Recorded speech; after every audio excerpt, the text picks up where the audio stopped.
très content d'être dans cette paroisse du quartier des États-Unis, et le Père Xavier m'avait demandé de vous faire une présentation de ce lieu, de cette paroisse, de son histoire.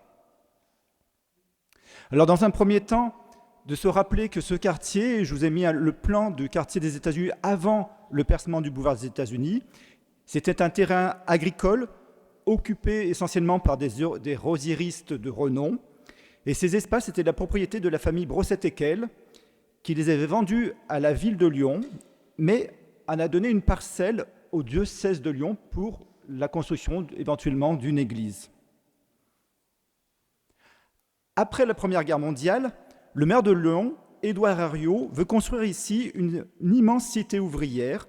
Il demandera à l'architecte Tony Garnier d'édifier son projet et lui donnera le nom de quartier des États-Unis d'Amérique, en hommage à l'aide américaine lors de la Première Guerre mondiale. Il sera le premier maire de France à baptiser un cours du nom de la ville de Verdun pendant le conflit de la Première Guerre mondiale. Parallèlement à la construction des 1630 logements, avec une population d'un peu plus de 10 000 habitants, va se faire ressentir le besoin d'un lieu de culte catholique. Dans un premier temps, dans les premières années, c'est la chapelle du lycée Lamache qui accueillera les paroissiens du quartier des États-Unis. La chapelle a été voulue par le cardinal Morin, qui confie au père Maurice Paul-Marie Lamache, issu de la noblesse lyonnaise par sa mère Blanche Braque de la Perrière, la construction au Bachut de la cité de Jésus ouvrier sur l'emplacement des anciennes usines automobiles Cotin et Dégout. À proximité, dans le même esprit, proche de nos quartiers, à Paris, une autre église va être construite en même temps, Sainte-Jeanne d'Arc, avec la particularité de ses vitraux tout à fait exceptionnels qui représentent la Sainte Famille en tenue de travail, Marie en blanchisseuse, Joseph en ouvrier et l'enfant Jésus apportant la gamelle à son père. Donc c'est un ensemble assez rare et assez exceptionnel. Le cardinal Morin, archevêque de Lyon de 1916 à 1936, est surnommé l'évêque des ouvriers, qui, dans une lettre paroissiale d'avril 1924, écrit « Fermement attaché à la classe laborieuse et par le milieu social auquel j'appartiens, je ne cesserai jamais de le défendre et de promouvoir ses intérêts.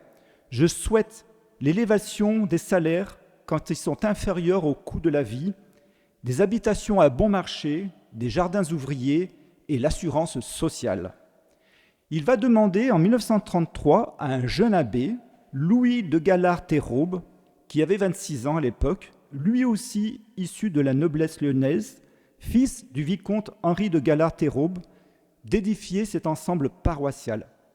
L'abbé de Galard, face à ce vaste projet, lance l'opération « Une brique, une tuile » pour financer son projet. Et je vous ai mis un petit cartel de ces bulletins qu'il diffusait pour collecter cet argent.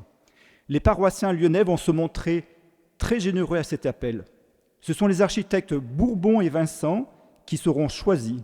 Le choix de la couleur des tuiles de notre paroisse, cette couleur verte, sera dicté exclusivement pour un coût d'économie. Les tuiles vertes sont moins chères que les tuiles rouges.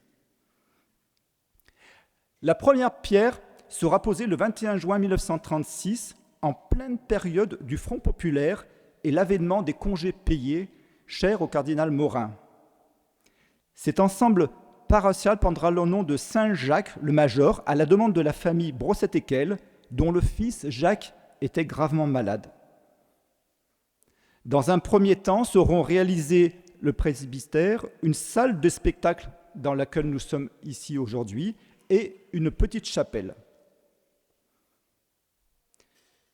Le 27 mai 1937, c'est l'inauguration de la nouvelle cité paroissiale de Saint-Jacques. Et l'abbé de Galard m'avait raconté une anecdote à cette occasion, c'est que ce jour-là, le Parti communiste les attendait devant l'église, ont entonné l'international pour accueillir le cardinal, et il est descendu, a été les voir, les a remerciés d'un tel accueil chaleureux, et ce qui fait que les relations entre le Parti communiste et la paroisse ont toujours été excellentes pendant des années et des années. Il y avait un bon esprit de camaraderie. La suivante. Le 30 octobre 1931, le cardinal Gerlier vient bénir cette chapelle provisoire, puisque c'était un théâtre, et malheureusement, elle deviendra définitive après la Seconde Guerre mondiale. L'extension de l'église n'aura jamais été réalisée.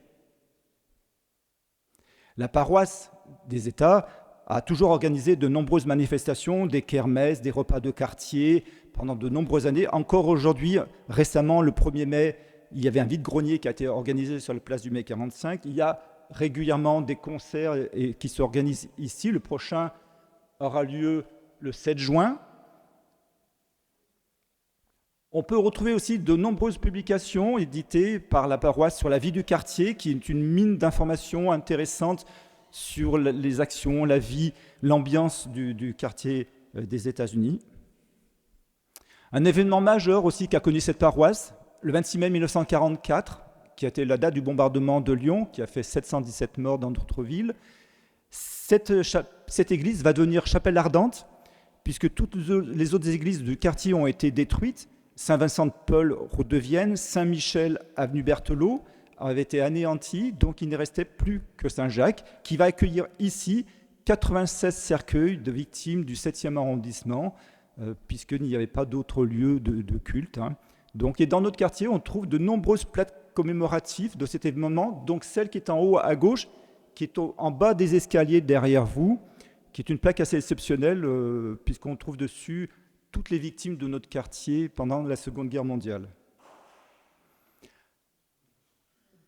Après, il y a eu aussi de nombreuses actions qui ont été menées par la paroisse. Il y a eu des colonies de vacances, il y a eu des centres de loisirs qui ont été ouverts, qui ont accueilli plusieurs centaines de jeunes du quartier qui s'en souviennent beaucoup, encore aujourd'hui, beaucoup d'entre eux s'en souviennent de cet événement.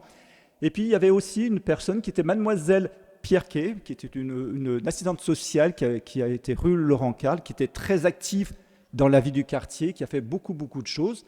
Et même la mère de l'abbé de Galard s'impliquait puisqu'elle s'occupait des nourrissons du quartier. Donc il y avait vraiment un esprit de famille dans ce quartier.